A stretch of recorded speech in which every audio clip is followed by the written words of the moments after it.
flamand au rhodanien.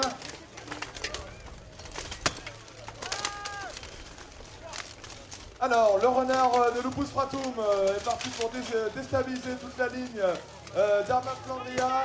Il s'occupe de l'acier, mais ce dernier ne se laisse pas faire. Il va vite aider ses camarades. Un acier expérimenté. Hein. Il faut essayer de décoincer les Armadas dès que se passe dans la lisse. Oh, ça travaille le fessier adverse, c'est la double chute. Ils sont au coude à coude, chacun essaye de faire ce qu'il peut pour se débarrasser de son adversaire. Ça s'avance compliqué. Hein. 4 duels situés dans toute la superficie d'Alice.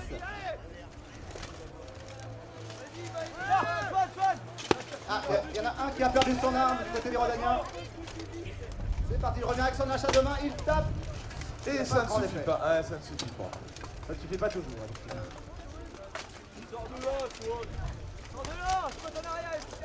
Ça lutte en tout cas avec hargne et pugnacité, bien décidé à ne rien lâcher. Ah, oula, certains perdent son gantelet.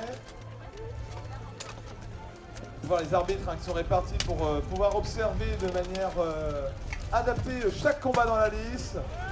Ça ziote aussi ce qui se passe hors de la lice pour communiquer entre les arbitres afin de s'assurer de ne manquer aucune action qui pourrait être décisive ou en tout cas sanctionnable. L'acier des Lupus qui traverse la liste pour mettre des coups de hache dans le dos de son adversaire.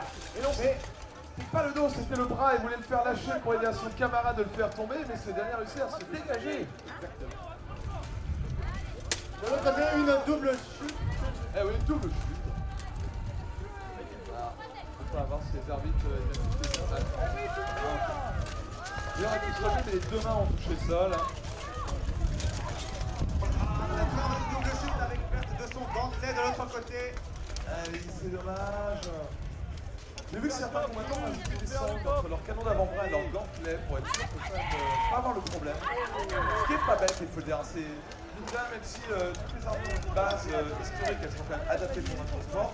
Et certains cherchent souvent des pour limiter les pièces d'armure, les pertes de pièces, comme certains rajoutent des sondes supplémentaires, des lacets en cuir, des ceintures, ce genre de choses pour éviter l'accident bête, hein, qui est la perte d'une pièce d'armure, ce qui est là. Ça arrive facilement, vraiment, tu en veux, vite, on veut. Ça aussi, juste pour la protection supplémentaire. Oui, aussi, évidemment, pour la sécurité, évidemment. Ça câline des deux côtés d'Alice. Bon, les combattants aiment bien se battre, mais bon, ils aiment bien aussi éviter de finir travail.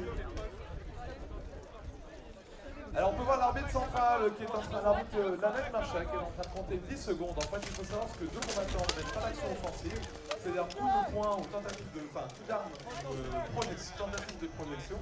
Et bien l'arbitre intervient, les sépare et les remet en combat. Passe le bras, Arnaud! Passe le bras devant sa gueule! Passe le bras! On parle de beaucoup d'amour à droite. Je pense surtout qu'ils sont rincés. Peut-être un petit peu des deux. De l'autre côté, ça observe. Regarde ce qui se passe, voir si on peut trouver une ouverture pour traverser la liste. Il y avait cet ancien combattant, la confrérie des loups, qui avait très bien écrit, je pense, ce traité de BO, qui était, quand on l'avait interrogé, il disait, bah moi j'aime les histoires, j'aime les bagarres, et j'aime taper des gens avec des barres de ferraille.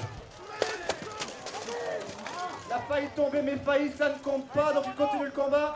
Je pensais qu'il était désarmé. Et de l'autre côté, ça tombe. Deux combattants du Nord restant en lice contre un Lyonnais. Il reste 45 secondes pour finir ce round. Tentative de balayage, infructueuse. Il va se retrouver bloqué à la lisse. Au pire, les combattants d'Arma Flandria pourront toujours jouer la montre.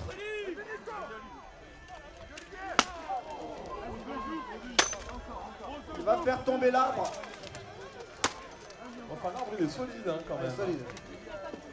Il est bien déçu. Oui, bah écoute, tape comme tu veux, je ne tomberai pas.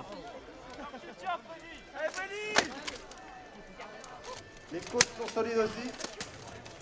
Est-ce que souvent certains combattants ont des modèles push-back, c'est genre très fort au niveau de l'an. 10 secondes. 6, 5, 4, 3, 2, 1, stop! pour Arma Flandria, 2-1. Culture humoriste, ça mélange la culture mongole et perse. Là, c'est le train mur qui peut un peu moins, mais permet une meilleure mobilité. Les coups de hache du numéro 5 d'Arma Flandria. C'est plaisir. La CCP chargée par le numéro 7 de Lupus Fratou. C'est le 5-4-4. Flamand est tombé et sorti de la liste. On va entendre les passeurs d'armes donner des instructions, des conseils. Un autre Flamand tombé. 5 contre 3 en faveur des Lyonnais. La Lupus Fratou est bien décidé à remporter ce round pour en avoir un troisième et remporter le match. Ça y est, c'est terminé. 4-0 en faveur de Lupus Fratou. Hervé, il cherche directement. Le runner. Le runner est passé de côté, il charge.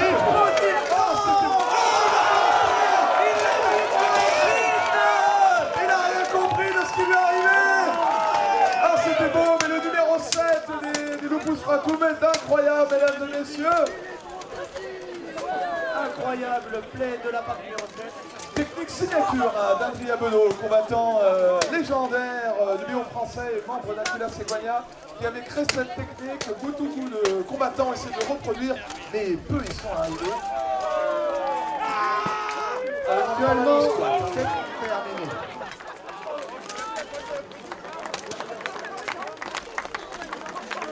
« 5-0 en faveur des Loups.